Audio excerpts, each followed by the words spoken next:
Hola, Wandering Man. How can I help you?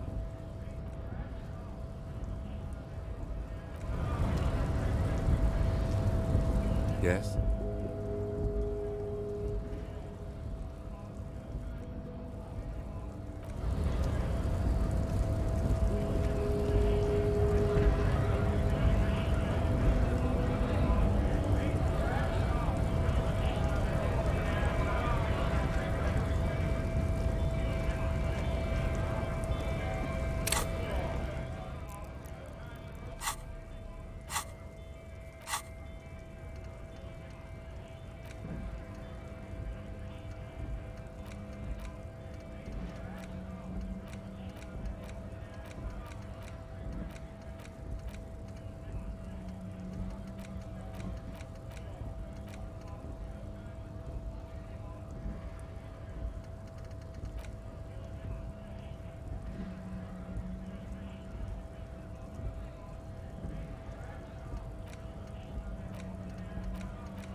Hello again, esteemed officer, and welcome to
It's the ledger you found in the trash. A cabbage of papers hanging from the board, with the permeables drawer inside. It's barely held together by a clip, then made complete by the faint smell of urinal cleaner. The acidics, like the bits they put into public piss bowls, probably called Fermi Discrete, or Axel, or something. At some point in its journey, the ledger has seen the inside of a public toilet.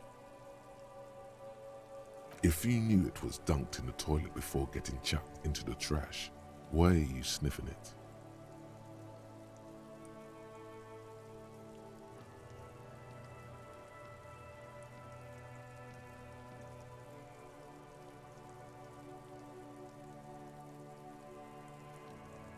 So you wanted to get in on the trash toilet stink collab. Find out what happens when those two get funky together? Okay, pal. Yeah, turns out your nose doesn't like self-indulgent literal shit huffing. Quelle fucking surprise. Come on, no more. The ledger is going back down, away from your nose now. It's proving to be harder than expected. You just don't have the intellectual rigor to patch the quilt back together. Try again later.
Medicinal purposes of the pearl. The cover of this heavy tome features a number of esoteric symbols. Very well. First, choose a base ingredient. Next, you'll need to combine the base ingredient. Lastly, you've created a delicious tincture of whiskey and ginger. Would you like to try again? Very well. First, choose a base ingredient. Next, you'll need to... Lastly, you've created a delicious tincture of whiskey and... Would you like to try? Very well. First, next, you'll need to... Lastly, you've created a delicious tincture of whiskey and ginger. Would you like to try again? Very well. First, next, you'll need to combine the base... Lastly, you've created a delicious tincture of whiskey and ginger. Would you like to try again? Very well. First, choose a... Next, you'll need... Lastly, is there anything else? You've created a delicious tincture of whiskey and ginger. Would you like to try again? Very well. First, choose a base in... Next, you'll need to combine... Lastly, you've created a delicious... Would you like to try again? Very well. Next, you'll need to combine the... Lastly, you've created a delicious tincture of whiskey and ginger. Would you like to try again? Very well. Next, you'll need to combine the base ingredient with an appropriate... Lastly, you've created a delicious tincture of whiskey and ginger. According to the... Would you like to try again? Very well. First, choose a base ingredient. Next, you'll need to... Lastly, you've created a delicious tincture of whiskey and ginger. According to the pharmacopoeia, it should increase your energy and focus, though, in your... Would you like to try? You close the book and find yourself staring at the familiar cover once more.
This door is made of metal and appears to be reinforced. Someone here really values their security. No one answers. We should return tomorrow. Tomorrow at 9 p.m.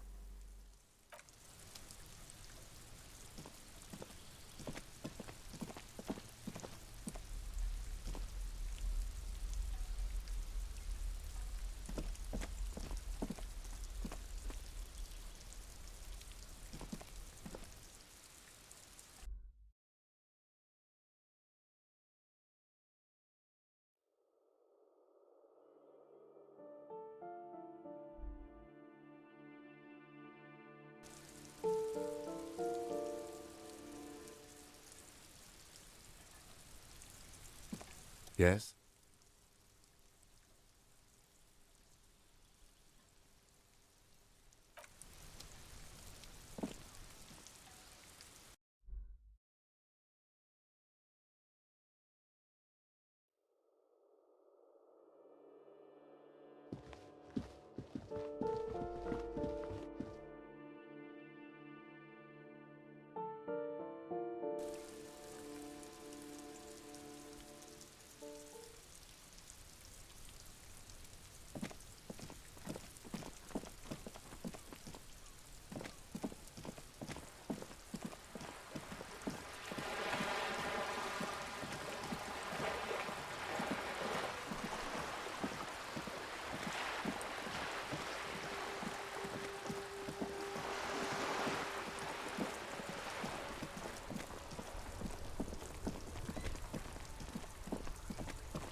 Inside, you see a set of steering levers, a radio microphone, a pull-out toolbox, and the soft glow of the fuel preheater gauge.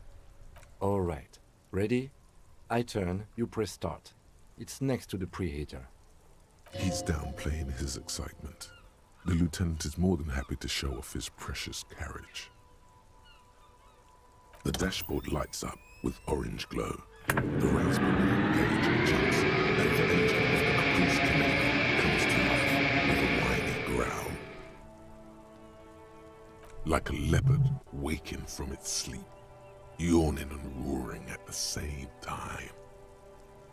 That sound, you feel the wind in your hair as if you're already driving. But where? Down a narrow street lined with shabby wooden houses, the 881 motor tracked, coiling like a serpent high above. Children play under the viaduct, eyes turn to watch you as you pass. The Valley of Dogs, and before it, a familiar dome, like a ladybug without the colors. The building has a designated parking place for your carriage. This is Precinct 41, as close as you have to home now. It's far away. The lights unfold with a little click, casting electrical light onto the ground before the vehicle. There you go. I'll turn them off from the remote once you're done. We just need to stand in front of the machine now.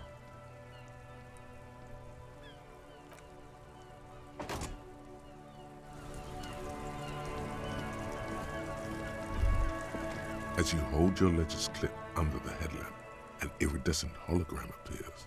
A street grid and the veins of a great river. A familiar sensation washes over you. There she is. Revachol West.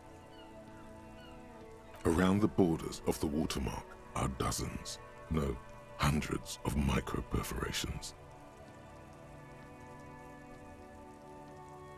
The rectangular watermark is overlaid with the logo of the RCM, and yet the major arteries of Revachol are all recognizable. They shimmer in the Kanema's headlights. You catch a faint glimmer from a broken beer bottle in the distance. Sounds. Two men engaged in a drunken argument, followed by the closing of some distant window. In the middle of a broken plaza, illuminated in a cone of light, two men, one slim, the other sturdy. They are on the city stage, but only one of them knows his lines. Ah, Martinez at night. Let me see. Right here.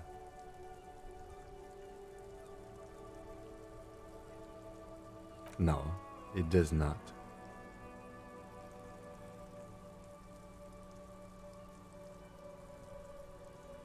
The rectangular watermark is overlaid with the logo of the RCM, and yet the major artery you catch a faint in the middle. Ah, let me see. Right here. It has its problems. The rectangular watermark is overlaid with the logo. You catch a faint in the middle. Ah, let me see. Right here. Oh, yes. All of them worse than here. There are many of them, and they are divided into 3 separate rows. The first row has 18 dots. The next is the longest. It runs all the way around the border, and then some. There are so many, it's hard to count. More than 150, at least, maybe even 200. The last row has 3 perforations. That's it. Those are perforations. They represent your record as an officer of the RCM. They are your statistics, as it were. I should have guessed you'd keep a record. Officers often do. Let's take a look. Son, here is where we score your life performance. You better hope it's good. The first row represents your years of service. 18 years. Okay, not bad at all. What did you do before you volunteered?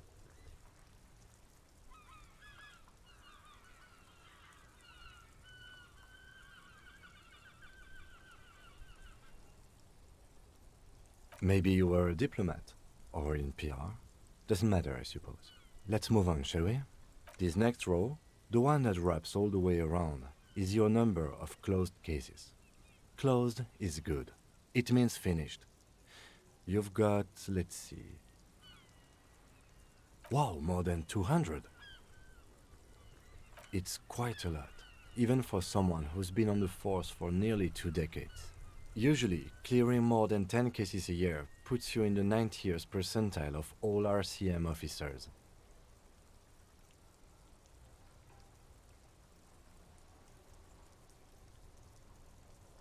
Right. Those are your confirmed kills. You've got precisely 3 perforations there.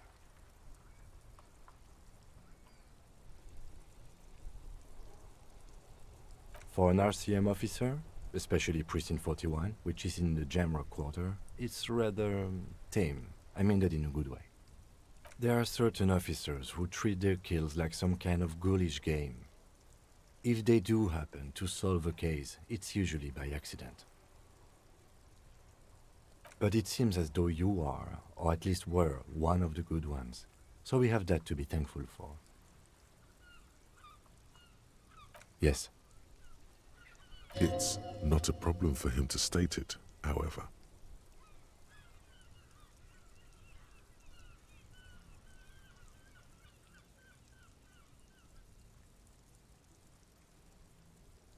Everyone has their own method of coping, some more effective or self-destructive than others.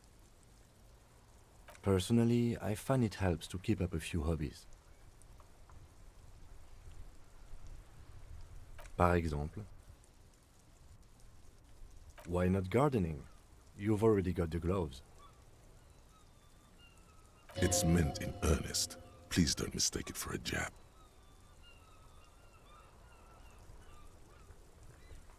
The lieutenant nods. Right, I'll go turn off the lights.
There are several footprints in the mud, left by work boots. Anywhere from 6 to 12 pairs have walked here.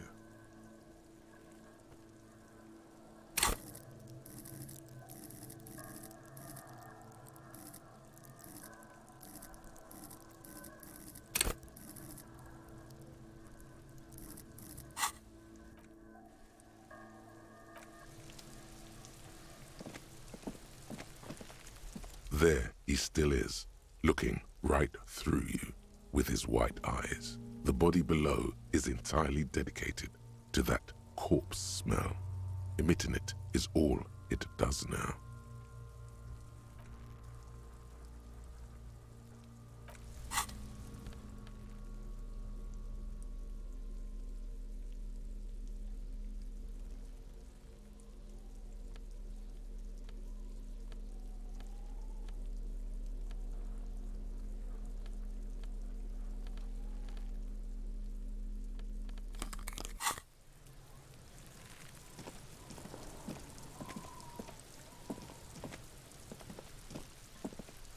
There are several footprints in the mud, left by work boots. Anywhere from 6 to 12 pairs have walked here.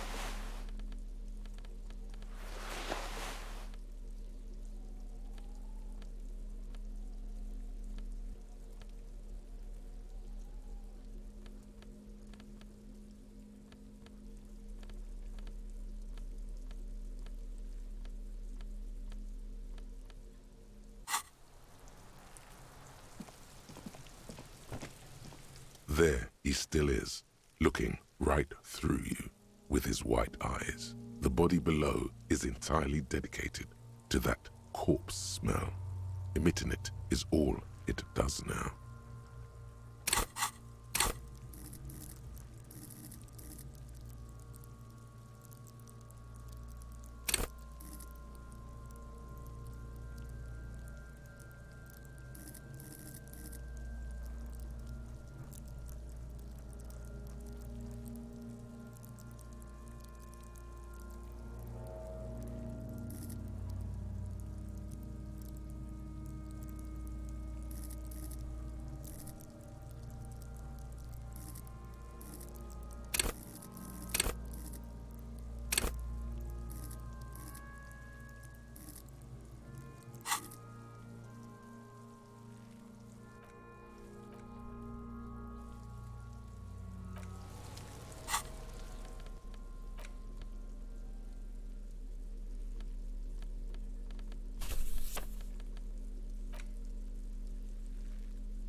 There he still is, looking right.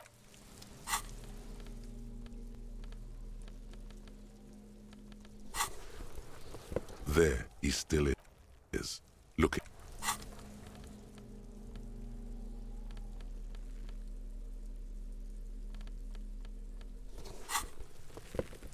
There he still is, looking right through you with his white eyes. The body below is entirely dedicated to that corpse smell. Emitting it is all it does now.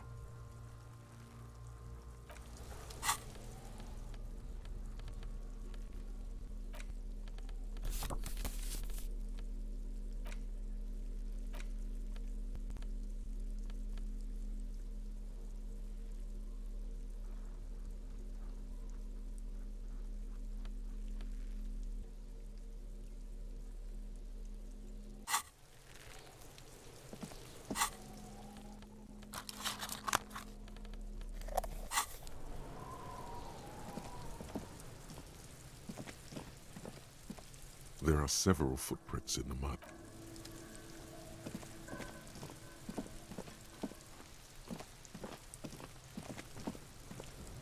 Fuck does Kuno care?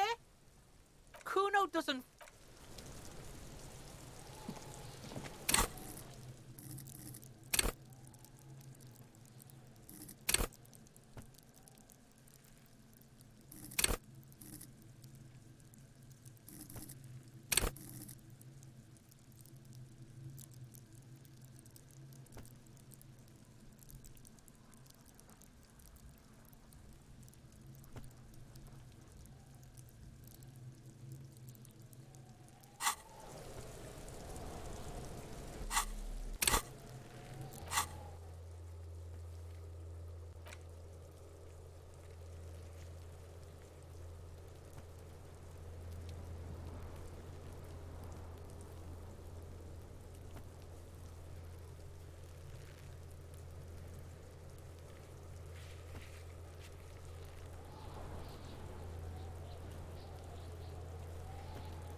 There he still is, looking right through you with his white eyes. The body below is entirely dedicated to that corpse smell. Emitting it is all it does now.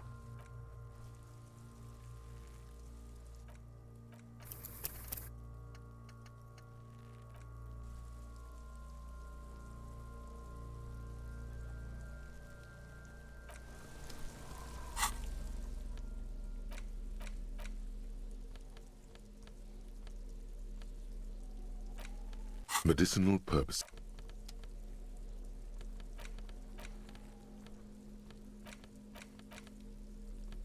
The worn map features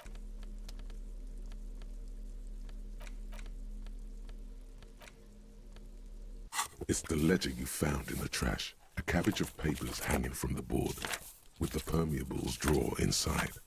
It's barely held together by a clip, then made complete by the faint smell of urine.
Yes?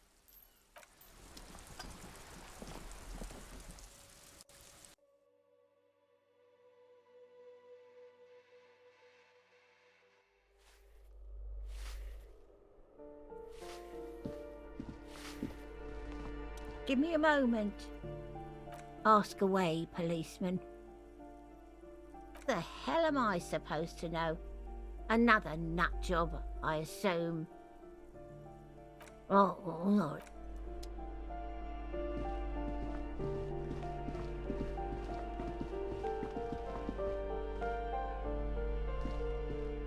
This door has been closed with a padlock. A chalk-drawn number on the board says, number 11. No reply.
key, huh?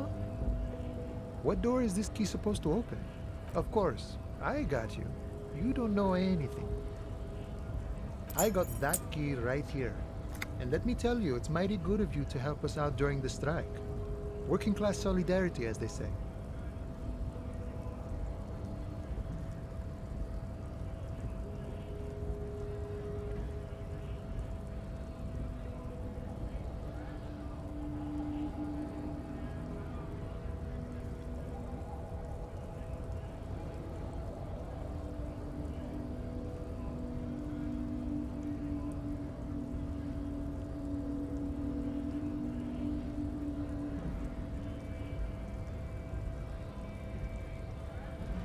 Polar weasel?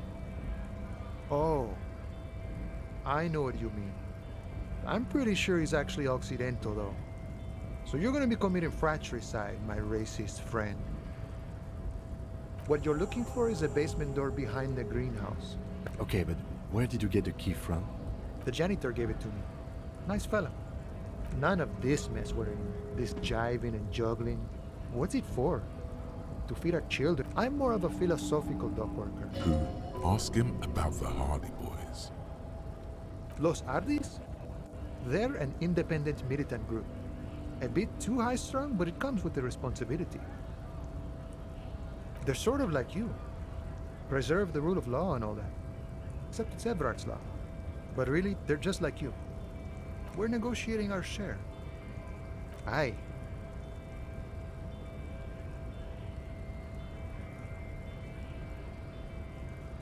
The man whispers a jaunty tune.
Just an ordinary wall.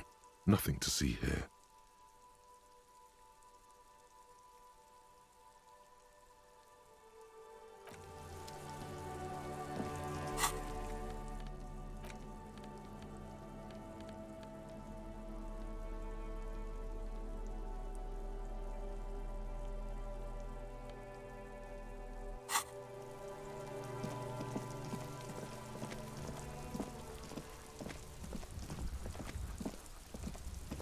This must be it. The basement door is weather-worn. The leather upholstery is worn and rough against your jaw. You don't hear any movement. In fact, it's oddly silent in the yard around you. No birds chirp. You try to be as silent as you can. It takes a bit of rattling of the handle to loosen the bolt. Finally, the door unlocks with a small clack. Thoughts race through your head. There's nothing else to do than to leave and tell Everard. No conceivable reason for you to intrude on the premises. Only curiosity could account for stepping over that threshold. Maybe there's treasure in there. A white alligator. A fountain of quicksilver. As you hold the open door, you can feel the air moving. A little draft.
Mr. Dubois, a pleasure as always.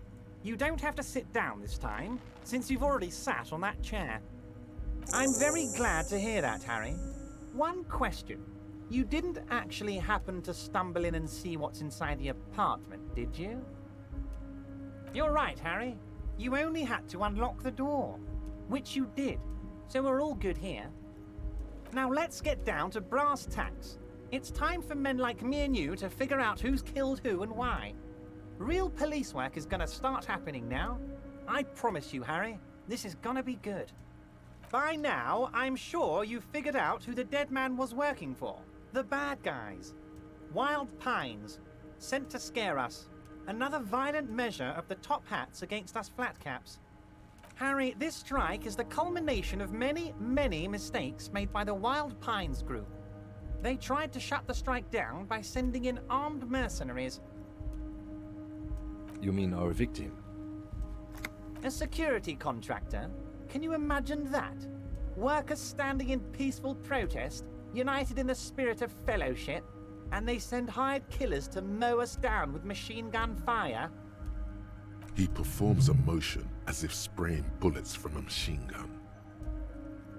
I'm talking beasts. Hardened killers from proxy wars in Yisut, Semenine, Saramaritsa, you name it, they've done it.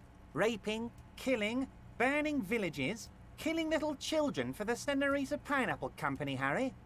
Everything they did there, they brought over here. They want to turn Revachol into a third world slum. Honestly, the only thing they didn't do is kill the village elephant.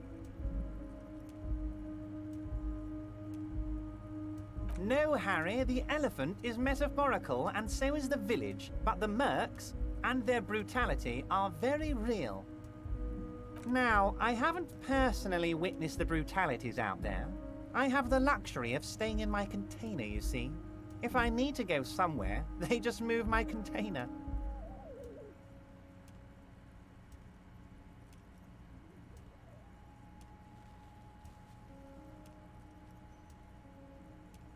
About my fun container? It's a hoot, Harry. Who knows? Maybe you'll be in here the next time they move it. It will be very fun, I promise. But enough about me and my container. The killers the company hired, I think there were 3 of them, all hardened commando types. One of them got downright suicidal, getting drunk, violent, a little rapey. Even their own negotiator couldn't control him. That's your boy, the one who likes hanging out and trees.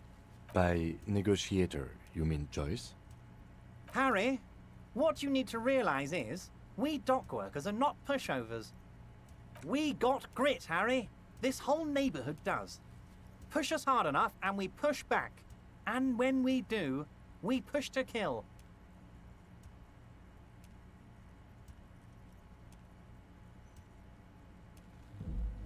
There's a militant wing inside the Union. A group of people whose duties don't involve manual labor, but peacekeeping in the neighborhood, making sure everything runs smoothly. They're like you guys. Idealistic people who want to make sure bad things don't happen. And if they already have, well, punishment must follow. So these idealists killed our victim? One day Titus Hardy, leader of this peacekeeping faction, comes up to me and says, "Boss, socialist democratic fervor drove us to take it upon ourselves to kill this beast that was burdening the land." He probably worded it differently, but that was the idea. Sure sounded to me like they killed him. I gave them 2 weeks paid leave and told them to lay low to avoid retaliation. Aren't you worried we might arrest them for this? Oh, I'm not at all worried about that. These are not the kind of men who get arrested. They're Martinez boys, tough and gritty. I'd like to see the man who takes them in. Besides, I sent my lawyer girl to look after them. If he's just boasting, then it sure doesn't feel like that to you. He's not worried.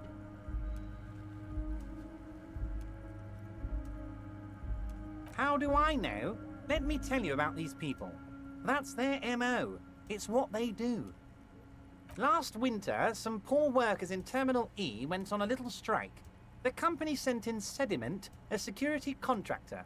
The strike was over the workers' right to wear protective footwear, Harry. These guys turn up and start beating people. Tell you what, Harry, I wouldn't be surprised if we got the same mercenary company after a little rebranding. And I'm sure as hell not surprised to see an army of scabs under my gates. So you believe the scabs were organized by the security contractor? You said it. Hell, one of those guys looks big enough to take down that proverbial elephant. Boys like that don't just happen to show up during strikes. He's not scared of them. If anything, he likes them being here. Strange. Oh, Liz is a bright one. I paid for that law degree myself, thinking it'll probably turn her all fancy. But hell, Harry, she came back a firebrand socialist. Sometimes she scares me with her zeal.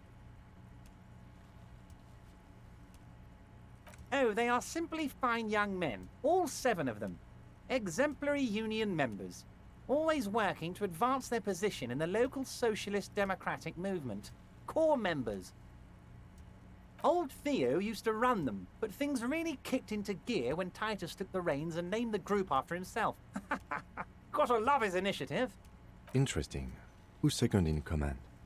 They're almost all of them great guys, born leaders. Whatever happened, I'm sure they only had the best interests of Martinez and Revachol in mind. Work with them. Hell, interview them. But don't fight them. They really are just like you. Men who like beer, women, and some order on the streets.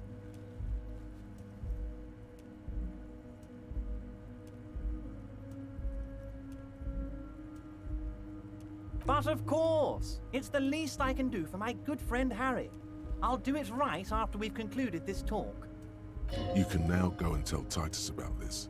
See what he has to say. Also, Harry, here's 5 real.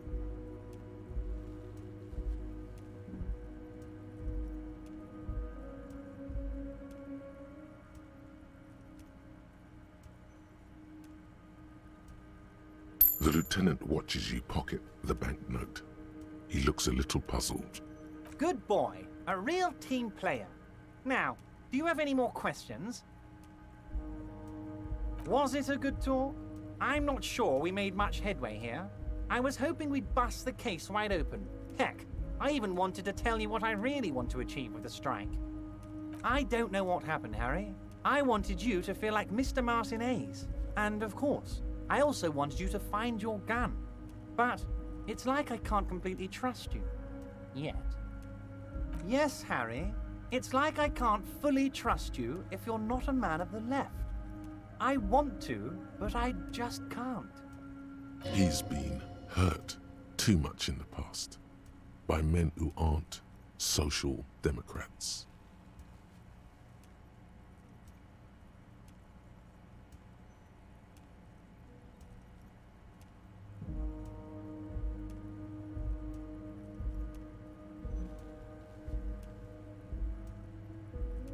What does your heart tell you about your lost gun, Harry? Does it tell you to forget about it? Or do you think it wants to be found?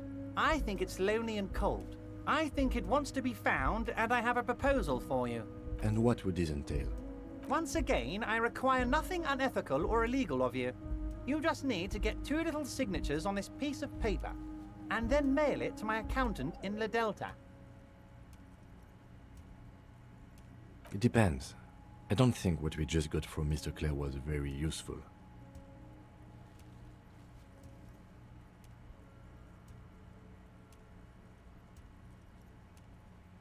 But, he thinks, it's your call. As I said, it weighs on me heavily. But once we get really talking, well, I'm going to hand you the keys to Martinez, and maybe even help you figure out who's behind this killing. I'm glad you asked, Harry. The Union is going to build a modern youth centre in Martinez. It will be righteous. We're going to get those teenagers off drugs and on roller skates. There's a nameless little street on the coast with some old houses around it. Most people have already signed. I just need 2 more signatures to get this mission off the ground, Harry. On the coast, Harry, across the canal. There's a cul-de-sac there, A little village, they're calling it. A gloomy place. You'll find it. I trust your detective skills, Harry. Water drips from the eaves.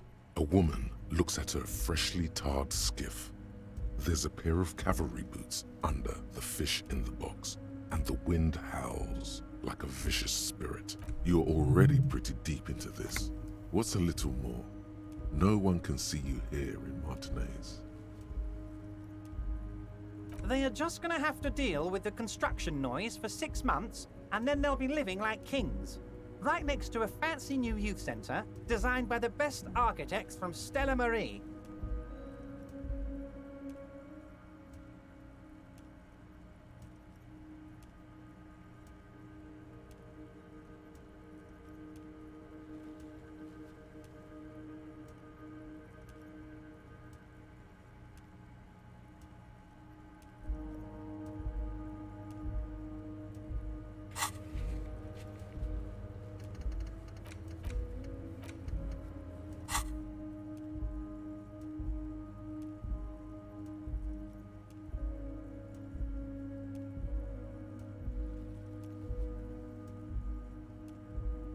Perfectly acceptable.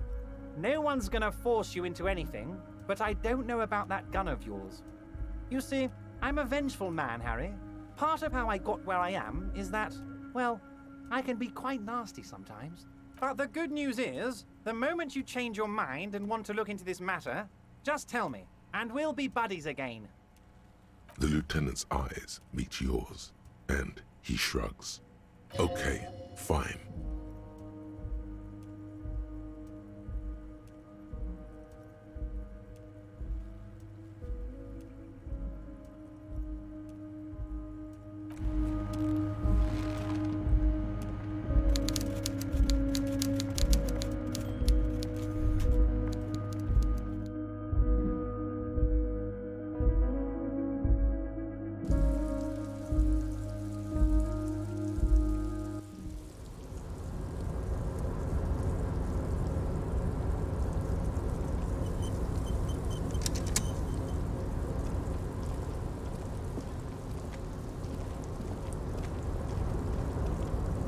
Oh, hey, mister. I'm not gonna bother you with a long greeting, just like we talked about before.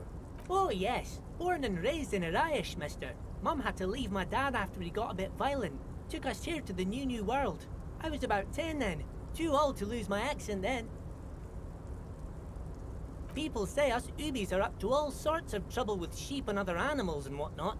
I just want you to know there was never any of that where I come from. No, sir. Those are just nasty rumors.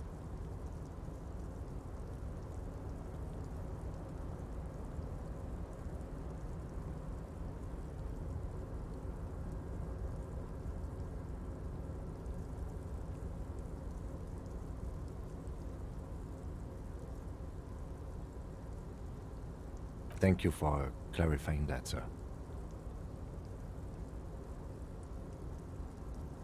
Oh, I'm just making some covers for them containers here. Yes, I am. Yes, I am. So it's easier for the crane operators to spot them. The containers in the yard are green in Wild Pine's livery, and the mountains rising behind Leo is all red in Union colors. It's like some red infection was spreading outwards from the container yard's core. There appear to be cisterns underneath the Union container covers.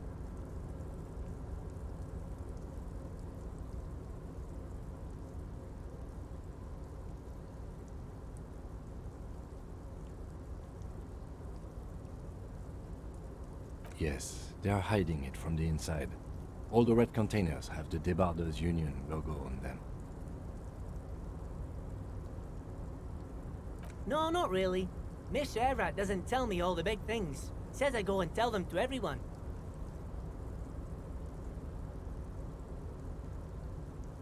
Oh, I don't know, mister. They say it's some chemicals. Most of them have labels on them, I think.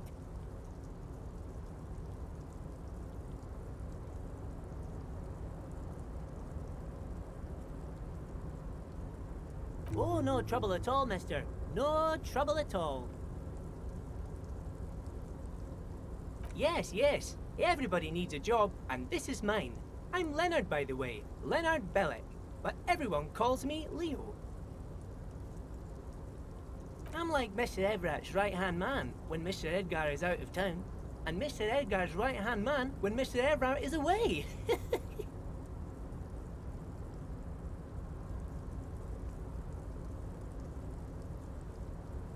Actually, Miss Beaufort is the right-hand man, but she's a lady. Who is this, Miss Beaufort?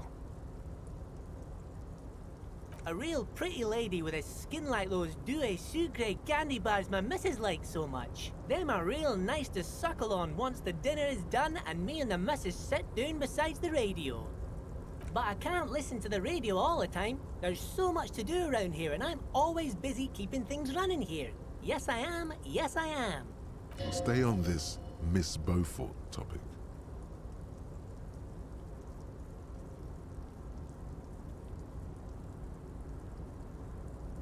Oh, Lizzie, she is a real sharp tool.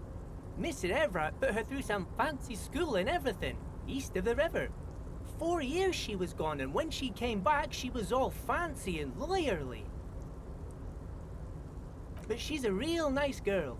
Grew up in this here neighborhood, knows everybody and gets along with everyone. Real pillar of the community one day, I'm sure. For a fraction of a second, there's sadness in his eyes. If me missus and me was to have a child, I'd be real happy if she turned out like her. But she can't have kids. Dr. Lemaitre said so, and she knows about such things. Been a doctor for almost 50 years, she has. Yes, this place really seems to run like clockwork. Keep it up, Leo. Well, thanks a lot. Coming from you, it means a lot, really. Sometimes I feel some of the guys don't really get how much I bust my ass for them here. But you guys are alright. The white rectangle on your clothes might not mean an awful lot in Martinaise, but the recognition from an authority figure made Leo's day.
You see a set of tire tracks in the brown slush that covers the plaza mosaic.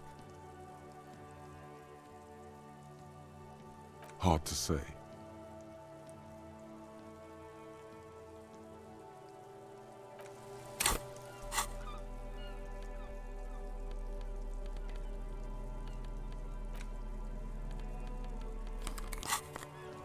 You see a set of tire tracks in the brown slush that covers the plaza mosaic.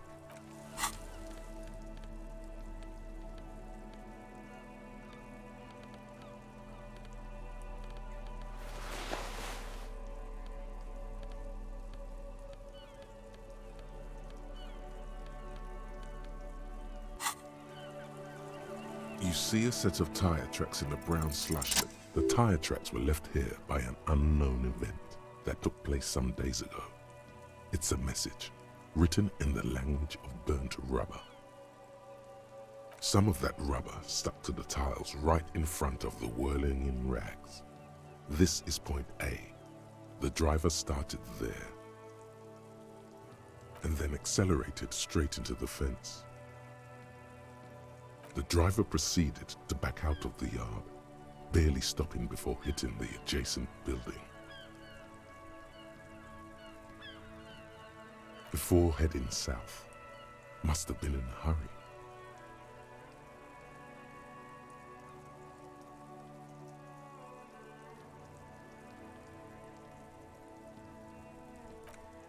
I'm not sure. There are plenty of traffic accidents waiting to happen in Martinez. With the jam right here on the roundabout, I would keep them separate. You could follow the tracks south. There seems to be a canal there. See where they went, if you find the time.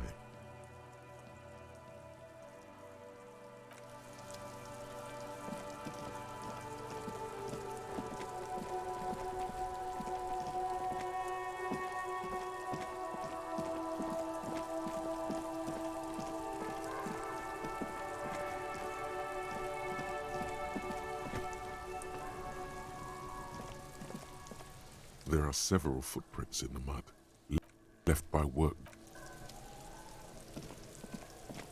There he still is, looking right.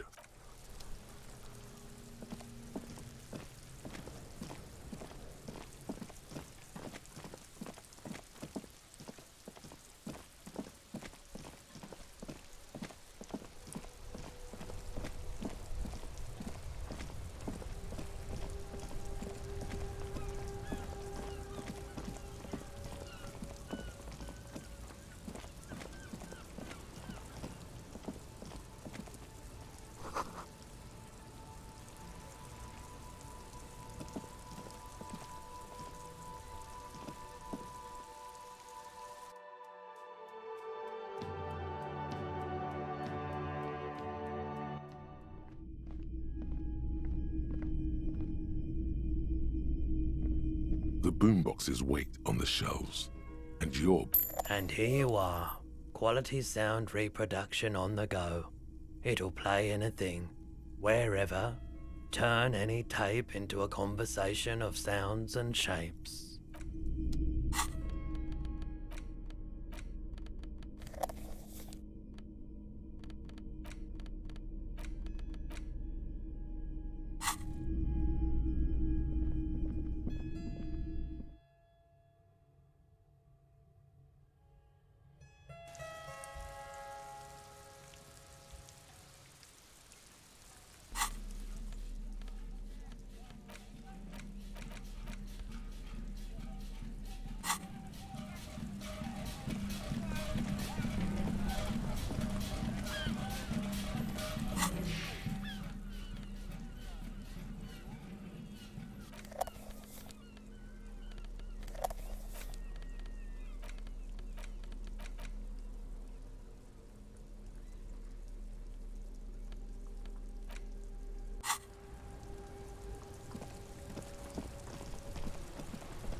heavy steel door with a the door does not, the cobalt, old cobalt. You see a heavy steel.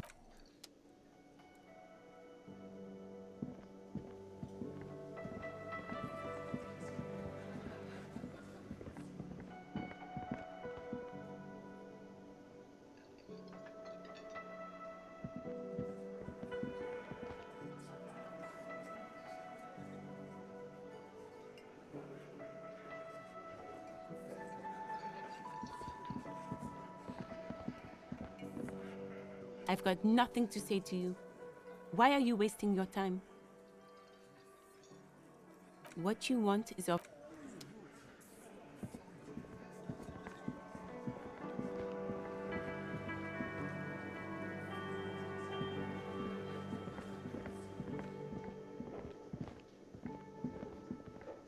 Can I help you?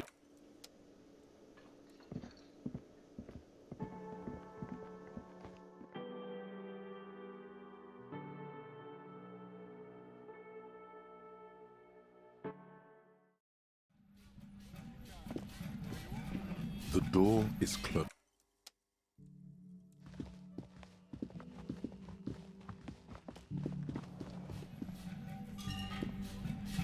Yes?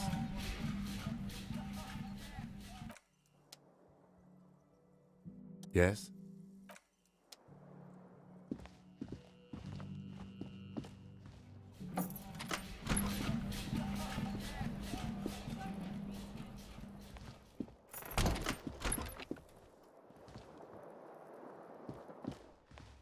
A mirror hangs on the bathroom wall. In it, your face, adorned with the expression.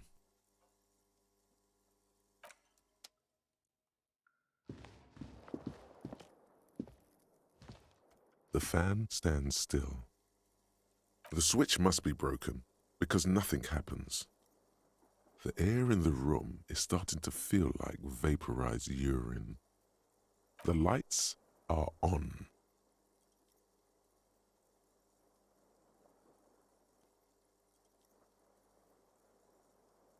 The switch must be broken.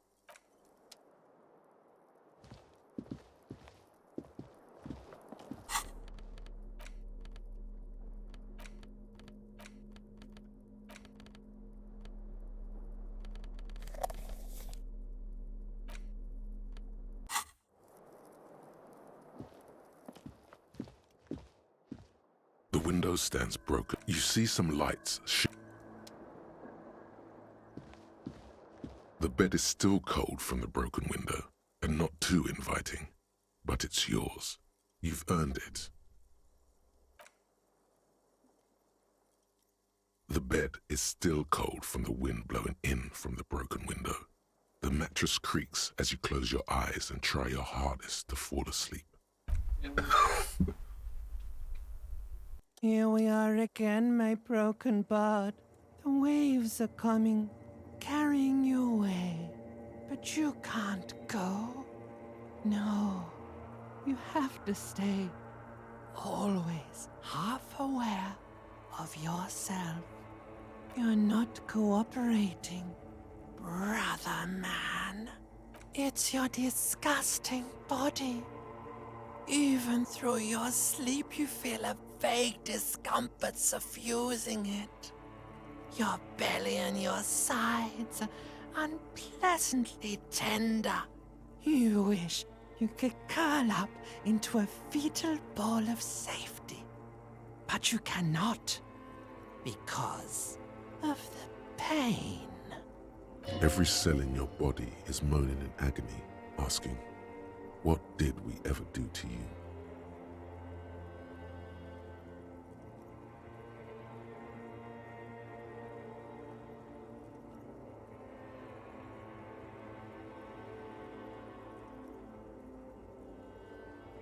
And why might that be the case? What lava lights on such a bloated corpse to be?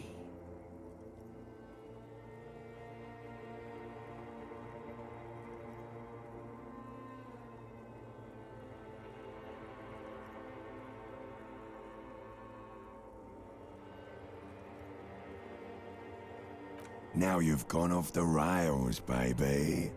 Now you're stuck sitting here by the tracks, admiring the wreck around you. You just can't help it, looking at yourself. The sum total of your accomplishments. You're just stuck here, in the half-world. Could try looking at other people, really looking. But why would you want to start doing that?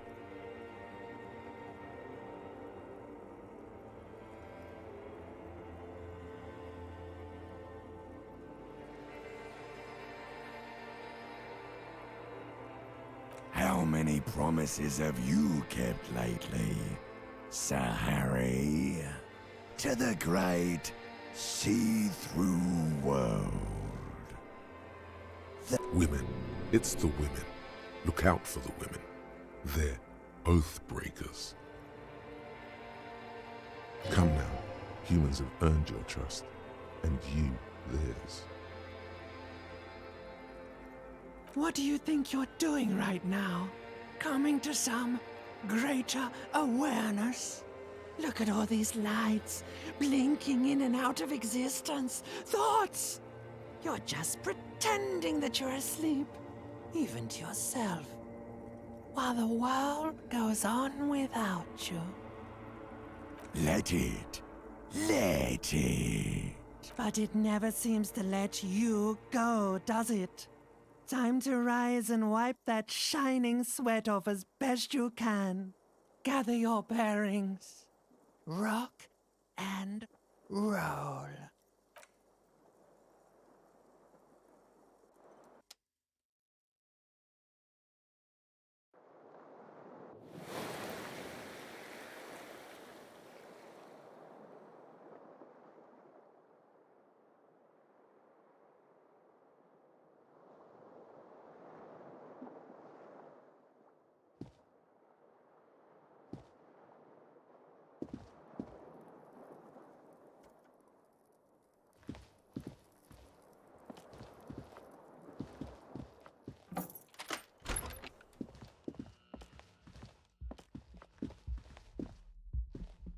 The door is closed.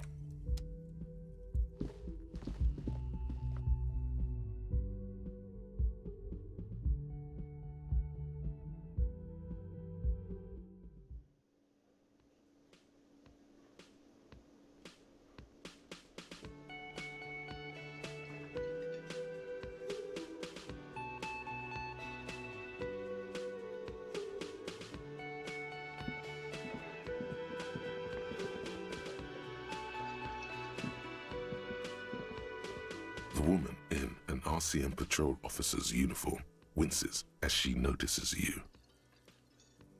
I would really prefer not to talk to you right now.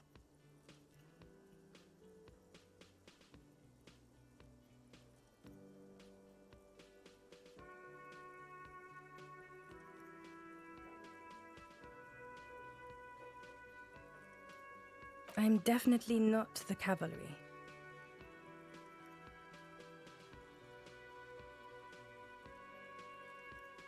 I don't know. I mean, why would I want to talk to you?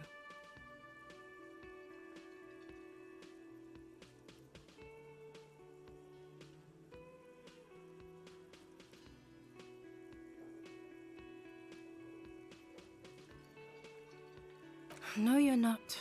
You're not the only cop in the world. Something changes in her. It's pity. Pity comes over her. Okay, fine. Let's talk. What did you want? What precinct? Am I from? God, he doesn't know. Fucking deranged lunatic. You're getting an intellectually unsatisfying vibe from this conversation. Maybe you're doing something wrong.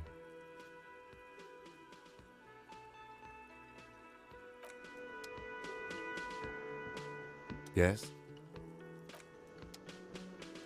Yes?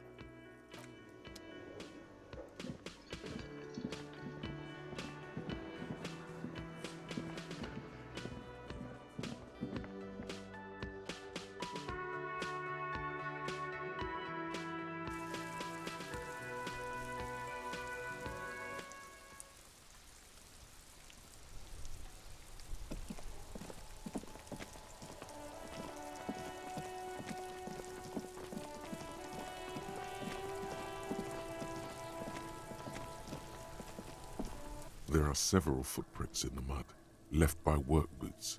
Anywhere from 6 to 12 pairs have walked here.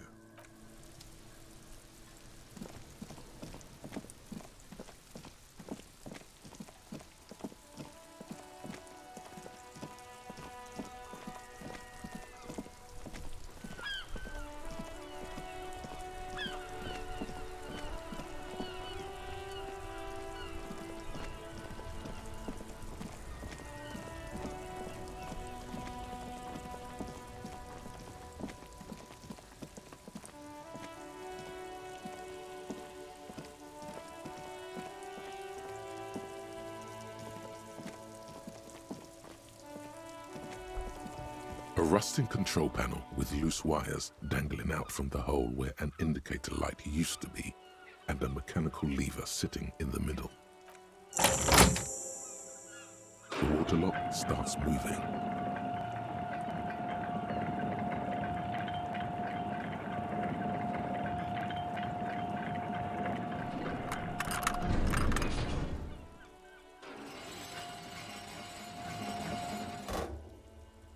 Okay, if we ever need to get to the coast, then this is the way.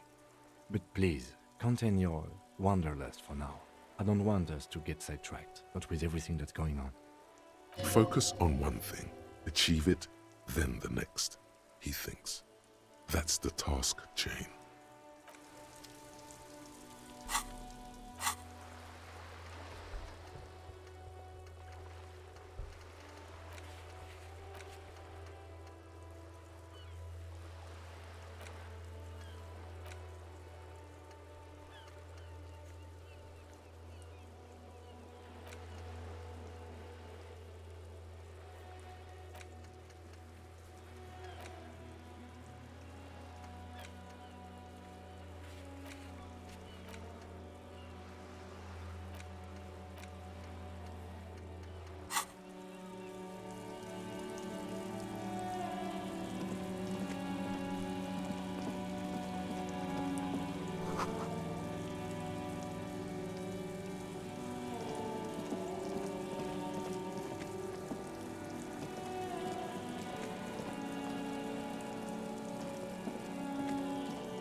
banged-up motor carriage lies half-submerged in the icy water, slowly sinking into the Insulindian Ocean. Only the cabin top, rear wheels, and the engine remain visible.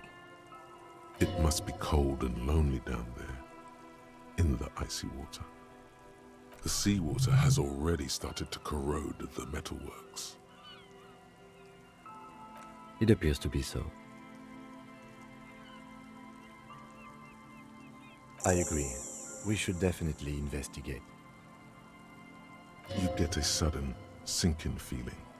Stomach acid comes up as you look at the motor carriage in the deep, dark, cold water.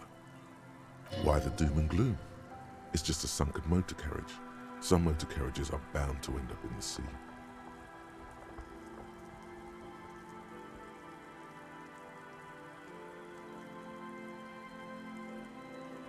The logo is too deep in murky water. You can't make it out, but you do see a monkfish float by.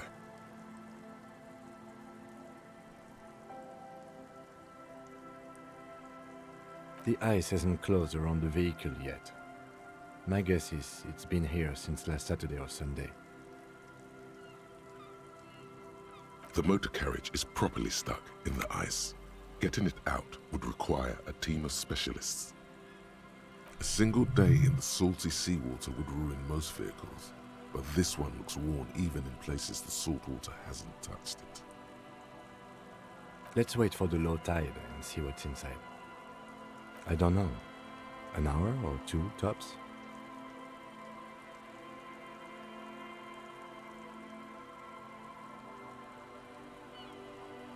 The ice hasn't closed around the vehicle.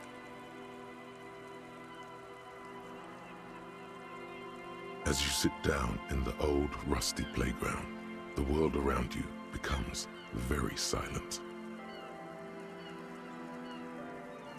The hinges creak under your weight, dangerously so. Nothing but the sound of seagulls high above in the sky, echoing like distant laughter. Ice cracks around the blue motor carriage in the sea. Spit flies from your mouth to your moustache, your chest, the ground before you. No sound though. The lieutenant must think it's rather funny. He smiles and quickly turns away. That's right. Just keep at it. It will come to you. With his lips puckered, the lieutenant lets out a beautiful, melodic trill that puts even the insulindic thrush to shame. You hear the sound echo on the large body of water. Clouds race across the spring sky, and suddenly you just feel better about everything. The clouds pass in the sky, and the shadow of the swing moves like the hour hand on a timepiece. 30 minutes have passed. Looks like this might take a while. Time to present a good topic for discussion.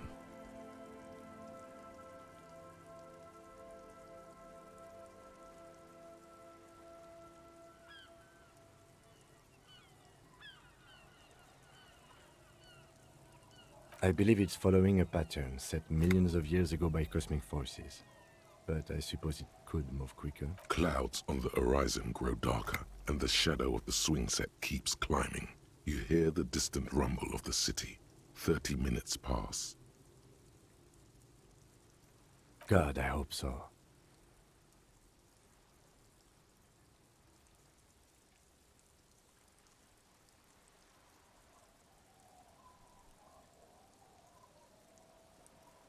Your voice echoes on the water, strange and out of place in the environment. 30 more minutes pass.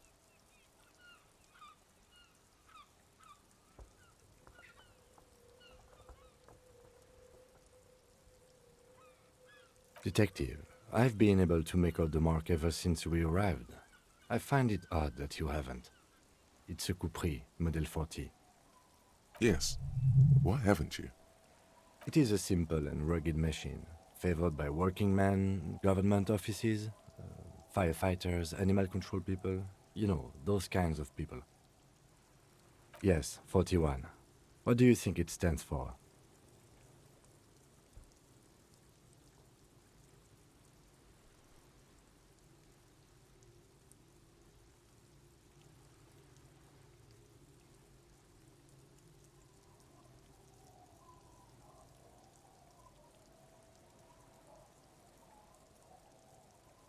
I'm sorry, Harry. I'm so sorry. 41. Precinct 41. A massive pit opens up in your stomach, and the most terrible feeling comes over you. You feel like you're about to faint and fall off the swing. No. Just nope. Say no to this, Harry. Yes, your car is in the sea. Face it, so we can start dealing with this.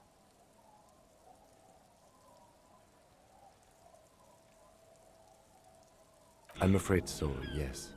It looks like you started in front of the whirling, jumped over the canal, and then drove your vehicle in the sea right here.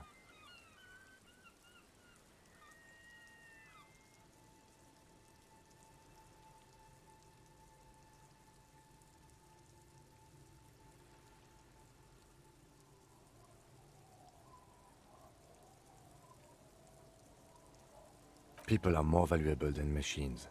Training a police officer is even more costly. The lieutenant adjusts his glasses and doesn't say anything. There is also a fourth thing you've lost. More precious than the gun, the badge, and the motor carriage combined. Lost forever into the deepest of seas.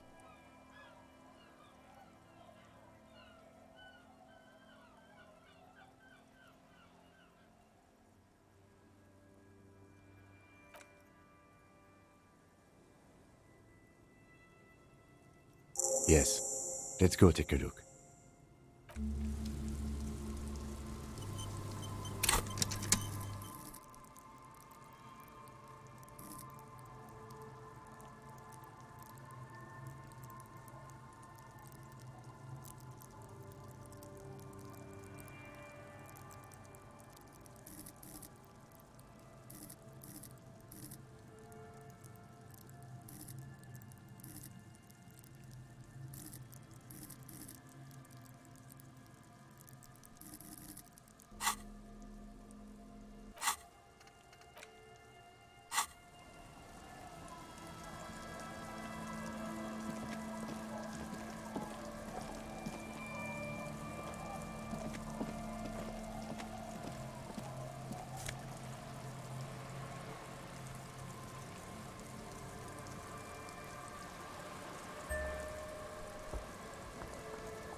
A police badge on which you see the photo of a man. Some seaweed is stuck to the back. At least something good came out of all this. Encased between two durable plastic sheets is a bluish card with lines of information and a watermark in the shape of the street grid of Revachol West. You see a photo, a name, a rank, a document number, the date of issue, and, in the lower right corner, your precinct.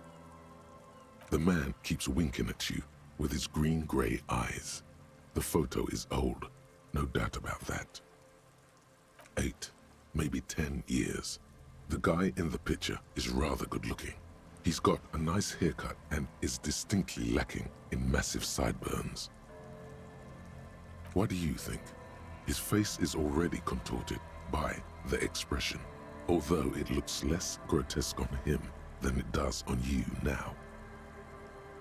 The badge in your hand shines as you rotate it, catching light. You see lines of information on it, and a a shining watermark. Harrier. That's long for Harry. So you are Harry.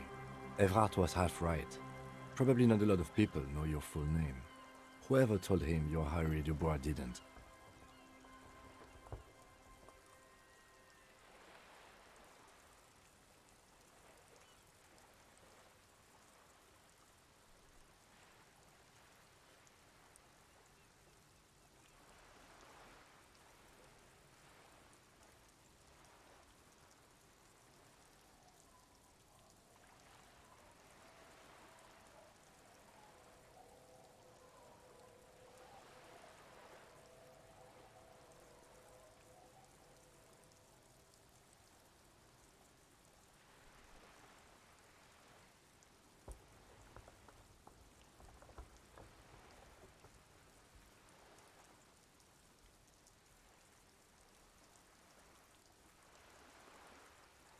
It's a wartime name, revolutionary.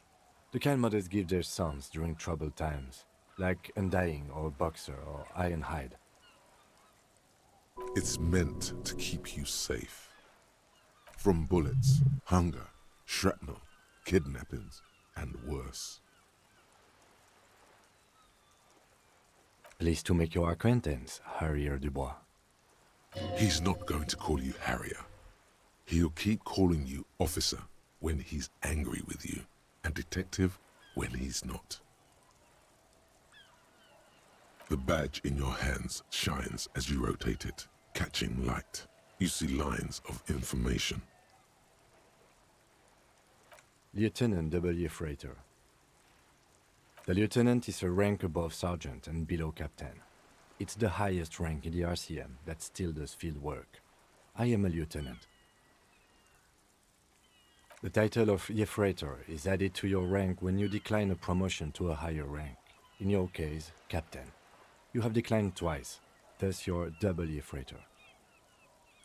There are many reasons one would do this. The rank above you in your precinct's decomptage might be taken, or sometimes promoted officers do not want to replace their superiors out of respect.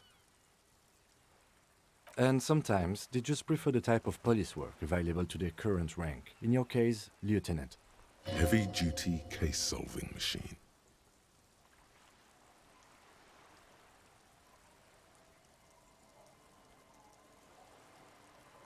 Yes, apparently you've had a rather successful career in the past, and this leads me to believe maybe your current situation is only temporary.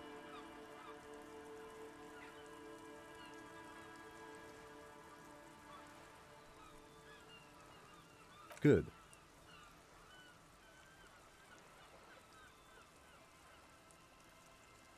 Decomptage is the hierarchical system employed by the Revachol citizens' militia.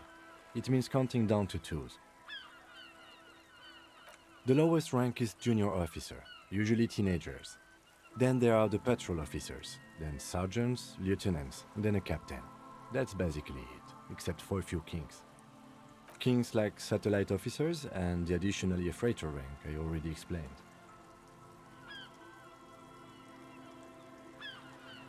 No, I've been putting up with you because despite an unconventional approach, you are doing good police work. It matters more than driving your motor carriage into the sea. And now we've even found your badge.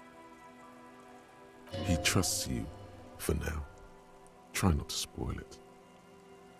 Such a small yet precious thing, expensive paper caught between thick plastic, like a fly in amber. It reads. That's just the serial number. Revachol, Jamrock, Precinct 41, with some numbers thrown in there for good measure. 4 months ago. I'm guessing that's when you were promoted to the rank of Lieutenant W. Freighter. A new badge usually comes with a new rank. You seem to have been doing well then.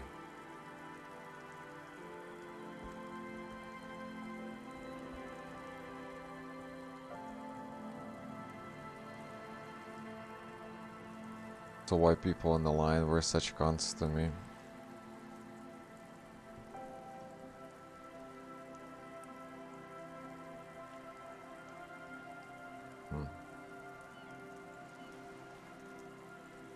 The pain in your chest tells you you were working yourself to death to earn that rank. The case created a lot of edge you have to take off. The death march really gets us going. A lot can happen in 4 months, especially in winter. The winters are never easy on you, of that you are sure. Yes, it's the designation of your precinct. 41, like mine says 57. The 57th is mostly industrial harbor, a lot of asphalt. The 41st is... It's a tough station to work in. You have all of Jamrock to cover. That district should have 3 precincts, but money is what it is. It's no wonder you are like you are, he thinks. But then again, it's a legendary district, and a hell of a station too.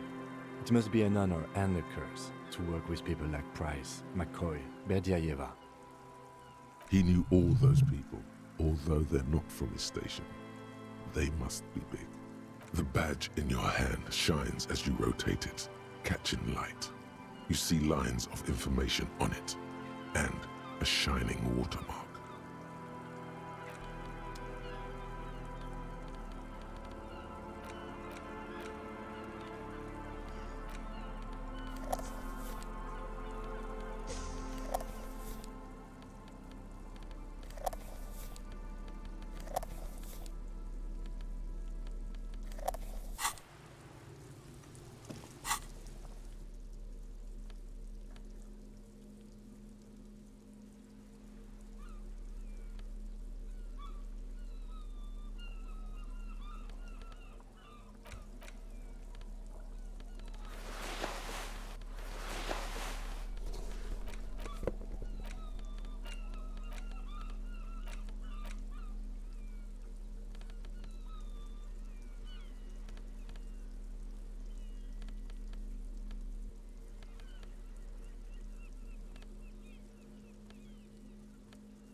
These are some wonderfully regular pants. Not too tight, not too loose, moderate in every sense. You'll blend right in at some pleasant dinner party. I know you do. These Inter-Isolari pants are like wearing a perfect compromise in your nether regions. No one will call the moral intern on you like this, that's for sure. You're a little more moralist now, buddy. A little more normal, even if you didn't want to be. Makes sense. This is what wearing boring office trousers does to you.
Rust peels off the bent iron posts of the swing.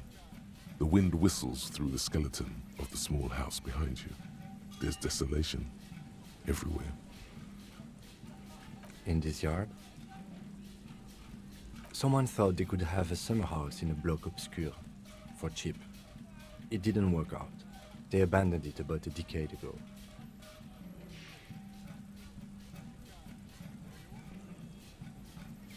A black bloc, a part of the city left unrenovated after the war. or one that has fallen to gang violence, or has become inhospitable in some other way. Practically, it's not an official term in any way, but look around. No sewage, broken power lines, crime, drunks.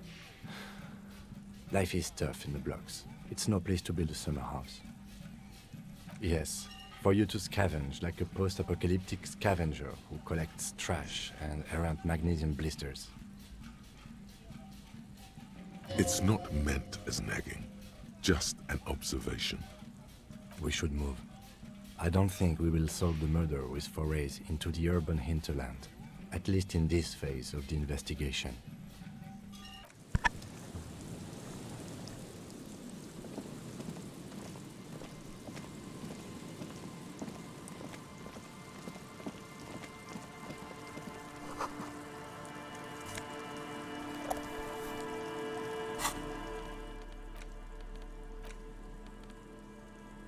The porter reel is just what you needed. You press the large button marked Commencer, and the tape starts spinning. There's a small delay before the song starts playing.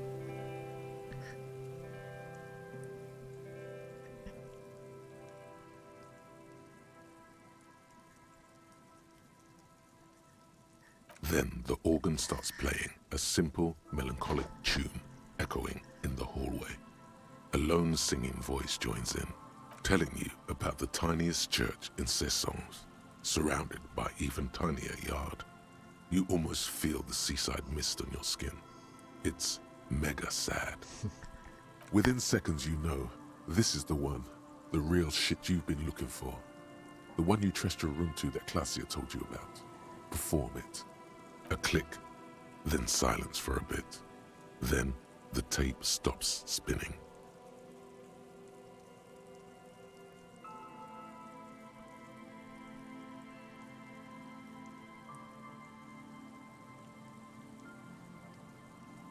Of course you could sing this. You could take sad to a whole new level with this. And you already know the lyrics since you've listened to it like a million times. Yup, they're all here. All 3 verses. And the B-side of the tape contains the instrumental version. It's like the world itself is telling you to do it. Only one obstacle stands on your way. Gart, you have to convince Gart to let you sing karaoke in the whirly. After you've won him over, you can express yourself. Let the pain out. Make everyone understand. The lieutenant looks at you as you remove the tape from the boombox. He doesn't say anything.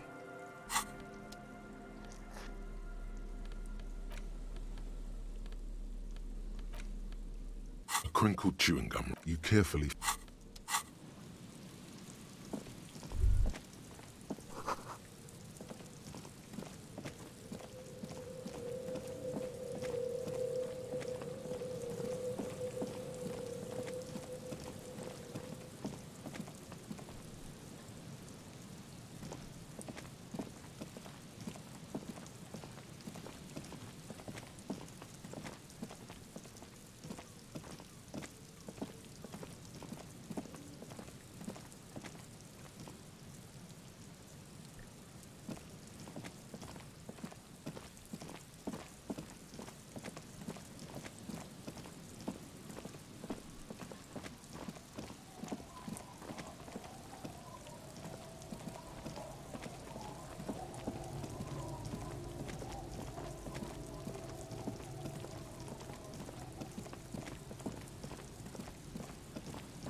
Hi, officer. Anything I can help you with?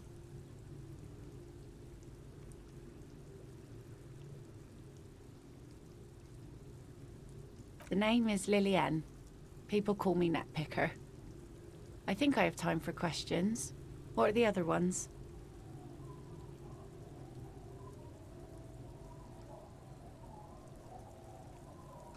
Unfortunately, the factory sold this one with a 3-year warranty instead of story. It's to intimidate folks, mostly.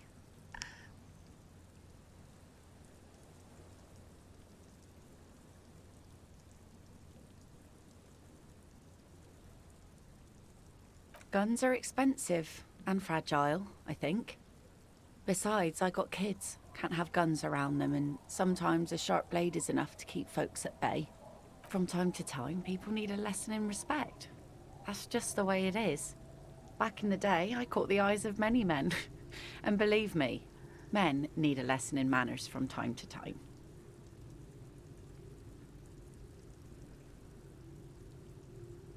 No, I'm afraid not. Tempting to confiscate the blade I used to keep these animals in check? You would put me in an early grave.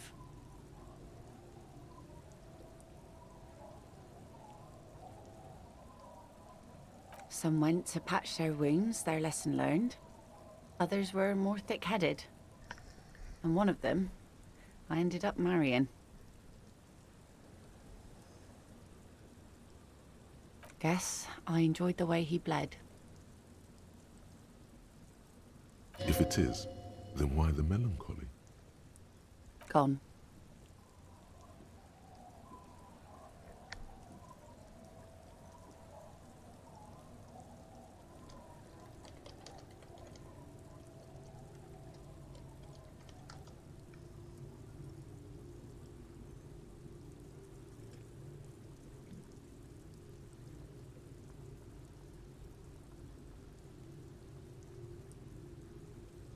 To the waves. The sea took him. It was a long time ago.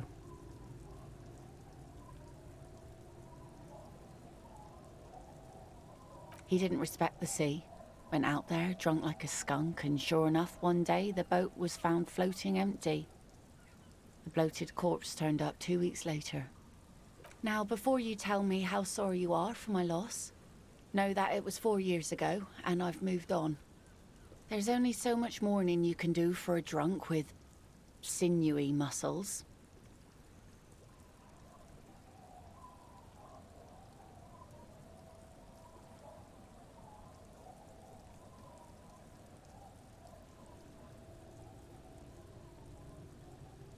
Us working folk don't have the luxury to be bedsick with melancholy.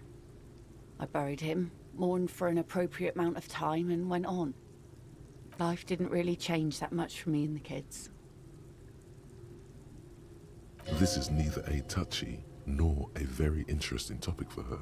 She looks like she's ready to go on a date with another, better, drunk. Ask her. Both of you could need some action.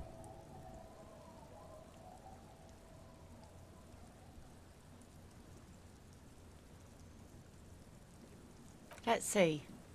Who are you looking for? I don't think I know what these are. Care to elaborate?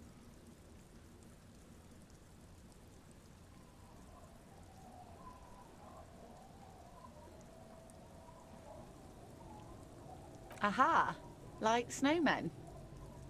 2 old guys have been wandering around here, nose in sand, talking nonsense about snowmen and the like. I don't really know. Further down the peninsula, I guess. I mean, that's where they were heading. Who else are you looking for besides snowmen? Well, how can I assist you then, officer? Sure is. The sun, I call her. Coated with a fresh layer of tar just yesterday. It'll take some time for it to dry, assuming the sunny days continue. Oh? Who? Well, how can I assist you then,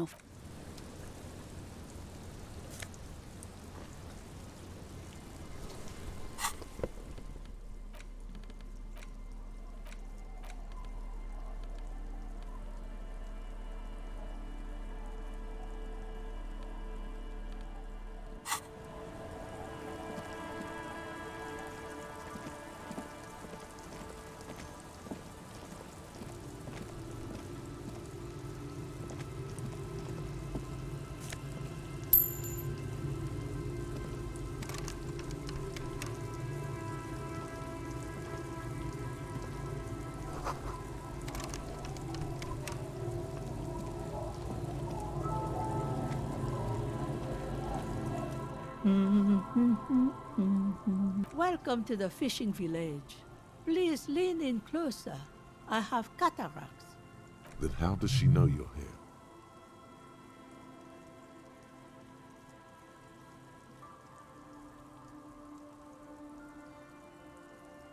Oh, welcome, police officer. We don't cause any trouble around here. And we don't want any trouble either. We are not here to cause any trouble, madame.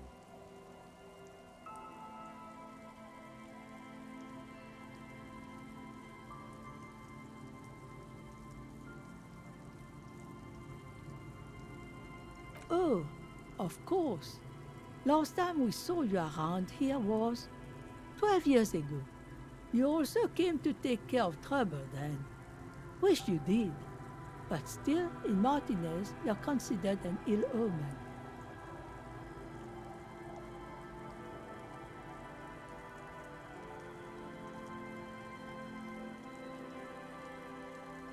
You're not. No one around here considers us an ill omen. People would have told us. Maybe they are afraid. Because you're an ill omen. But you're still welcome here. As long as men with guns aren't chasing you. And maybe even then. Because that's the kind of fishing village we've built. I'm sorry there's not a lot of room to park the motor carriage. And not a lot of houses. Or a lot of people. My kids are long gone, searching for treasure. So are others. Ah, look at me ramble on. What brings you to us?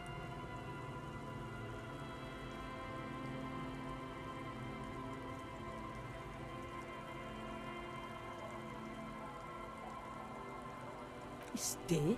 Most people here are trying to leave. That said, if lodgings is what you're looking for, I've got a free room in the shack. I won't charge you for it. Take it as a gesture of goodwill from the village to the RCM.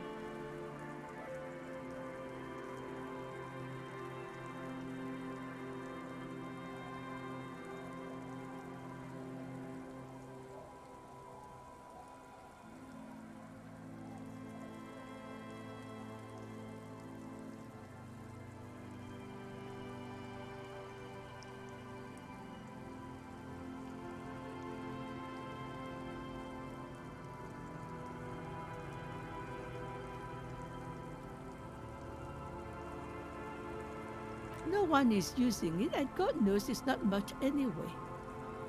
You can stay there.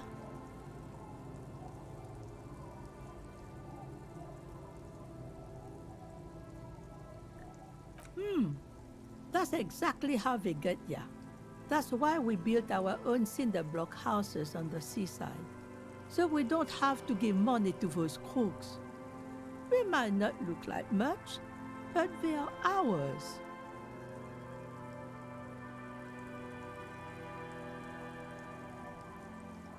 Don't make an old woman regret opening her house to the police. Well, if you are not in the hostel in the morning, I'll know where to find you. Here, in a shack. He's a little relieved you're no longer in that room. Should he? This environment encourages one thing, and one thing only. Drinking.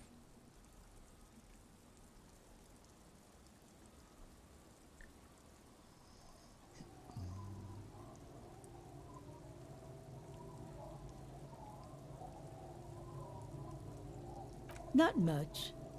There's the abandoned church, the DeLorean Church of Humanity. It's been there since before my time, even.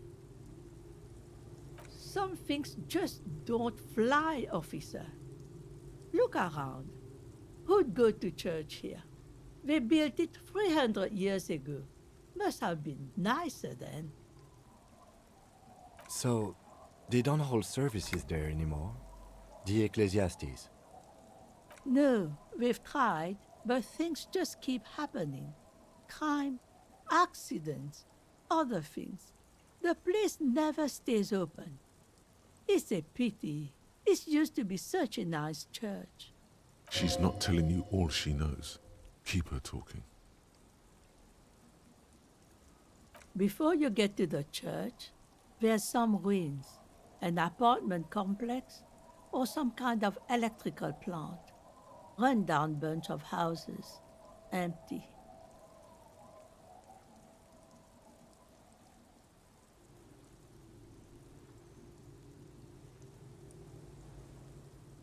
I don't know exactly. A pre-war place. It used to be something. Before the war. I wasn't here then, you know. Was born in Samara. Of note, the old fish market up on the boardwalk. But it's closed.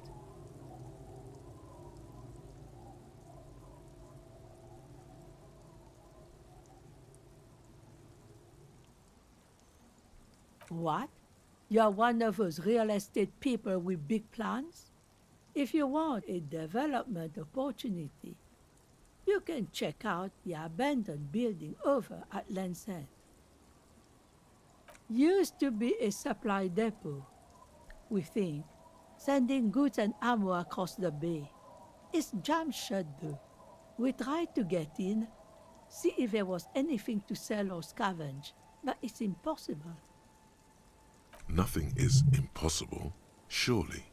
And now you know everything there is to know about this coast. Just us. It's barely a village anymore. We almost don't exist.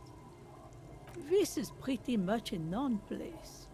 A gap, a blank spot on the map, just a cluster of nameless shacks on a nameless street. The place is so pornographically poor, it's not even funny.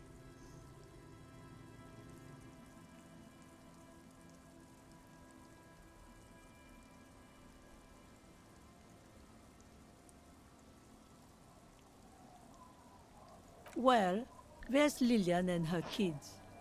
A few new folks live in the house to the east, but they're away right now. And then there's the drunks. Not a pretty sight, but there's little we can do about it. Home is home, even for them. Lillian is tough. Tougher than the men here, at least. If it wasn't for her and the kids, this place wouldn't have a spark of life left. Sooner or later, you'll see for yourself. Don't have to look long to find these guys.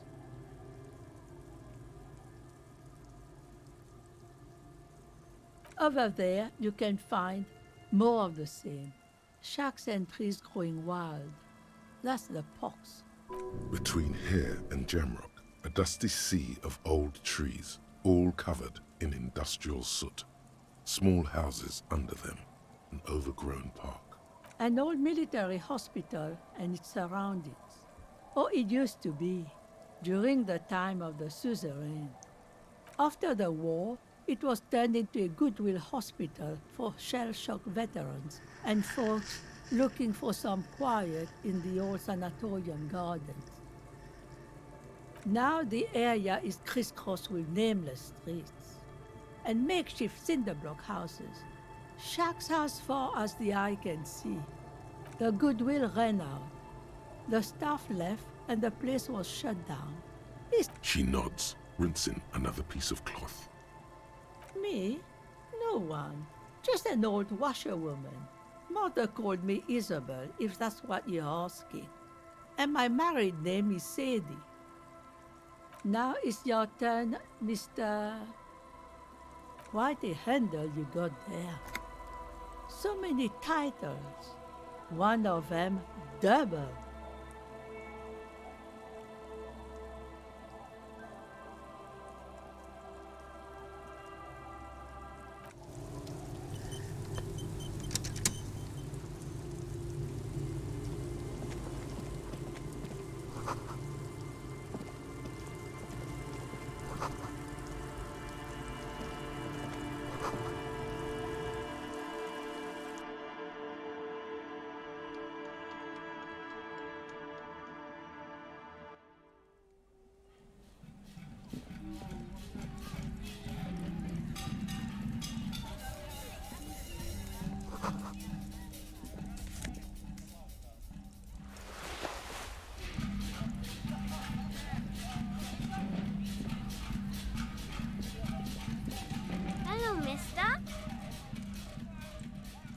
clutches a small stuffed animal.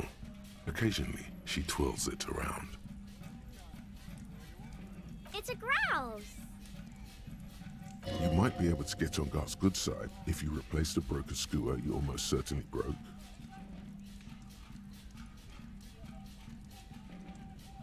Sure. I mean, you already took it. I don't like it anyway. It looks angry. It's Lammy. He's my friend. So, like... Lambie is a stuffed lamb that, admittedly, has seen better days. One of the eye buttons is missing, and the fur is tattered in several parts. Lammy usually doesn't like strangers, but you're also fuzzy, like Lammy. Yes, I am. Little Lily. You know my mom? That's nice. My mom is great. She's never angry or anything. Bye!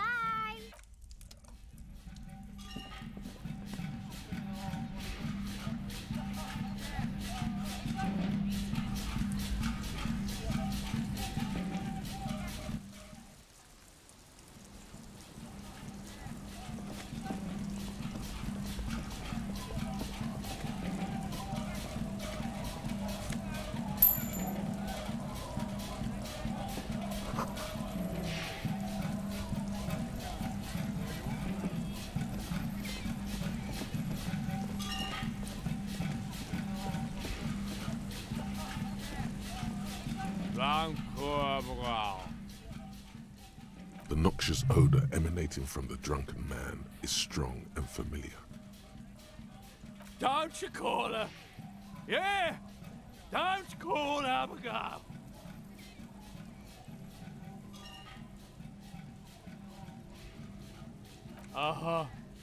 Abigail. Don't you fucking call Abigail.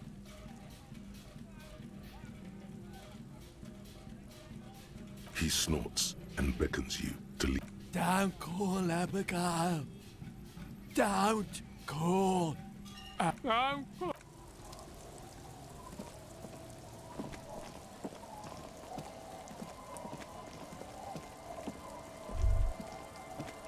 A drop in temperature, an easy flow of air, an empty street. Before you, a thoroughfare unjammed with lorries. No more drivers smoking on hitch steps. Just silence. Chemically sweetened. Across the road, a forgotten bus stop. Corrosion has opened a hole in its roof. An elm tree watches over the building. Its branches are dripping with rain and snow. The road is smooth and motley. Craters filled with a black asphalt. The asphalt, first laid, is grey already.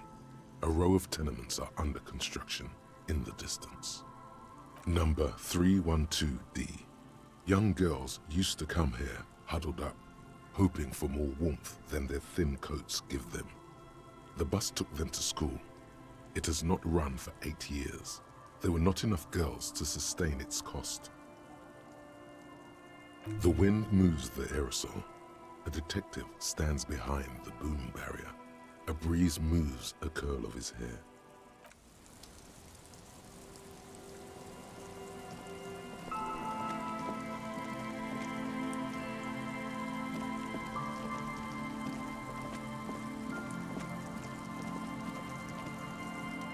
Hey, Tequila! Good to see you. How's business? How's the whole reality situation treating you?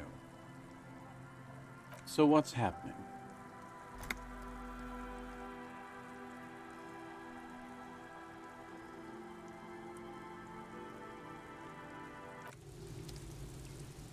Hey, Tequila! Good to see you, friend. Do I have deals set up for you, buddy boy? So what do you want?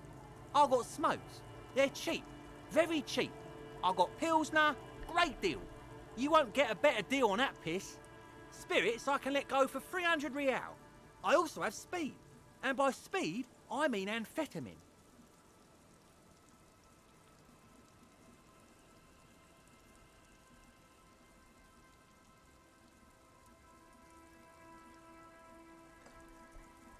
In the civilized world, it's a custom to tip the shopkeep, friend.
A shaggy-looking girl in her late teens or early 20s kneels on the ice with an electronic contraption in her hand. Hearing you approach, she looks up. Oh, hello there. It's cold out here, but she's not wearing a hat. She must be freezing. Everyone knows drugs make you invulnerable to cold. You bet this one likes to party.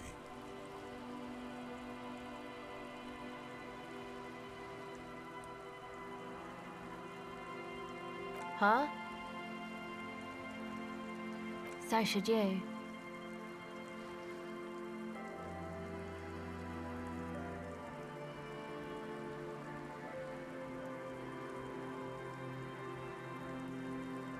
Oh, I didn't notice that.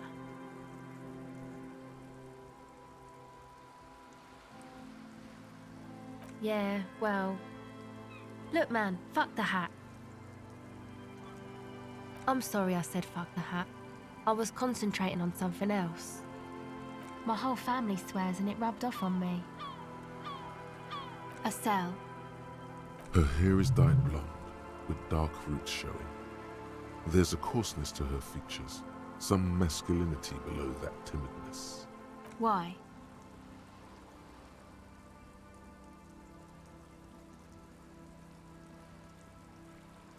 Okay, it's Burger. This is a portable recording device. It's for field recording. Low quality, but still. Actually, just one wire. I picked on it till the braiding came loose. The wire leads to a contact microphone. A contact mic records sounds from inside things, like this ice. Nice. You could maybe bug someone with it. Wiretapping.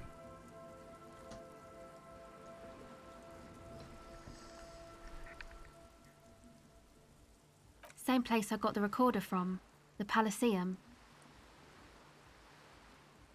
Oh man, you haven't been to the ELYSIUM? It's the coolest place in this whole drug-addled shithole. It's a music club and a synthesizer workshop on Boogie Street in Jamrock. Musicians live there, like real musicians. I once saw Arno van Eyck. Thinking about it really cheers her up. It's a long way from here, though.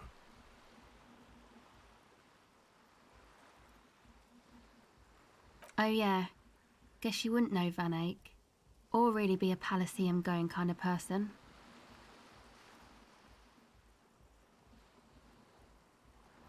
I Don't know what that means. My crimes. I don't know what that means either.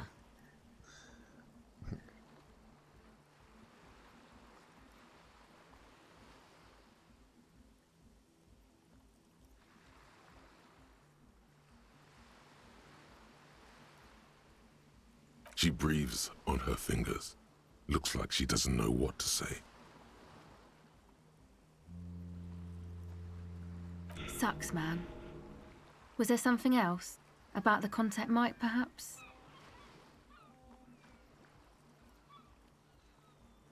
Okay. Recording, I guess. I think I'm recording cracks in the ice, but there's no way to tell. Not without headphones. I think I just recorded your footsteps too. Not sure how that will sound. What happened to the old headphones?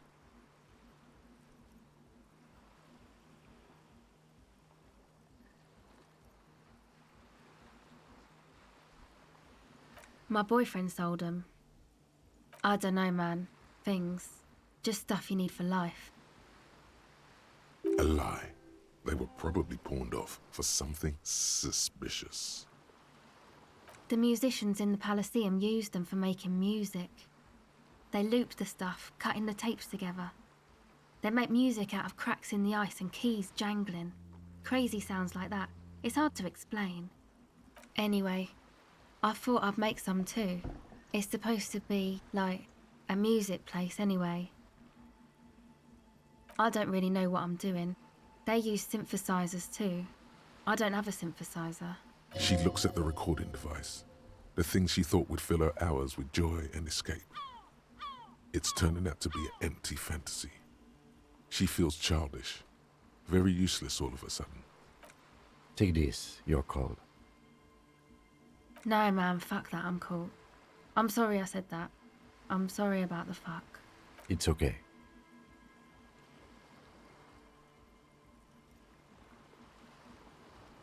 Thanks.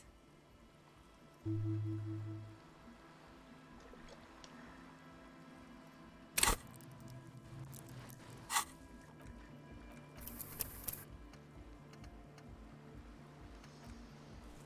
know, just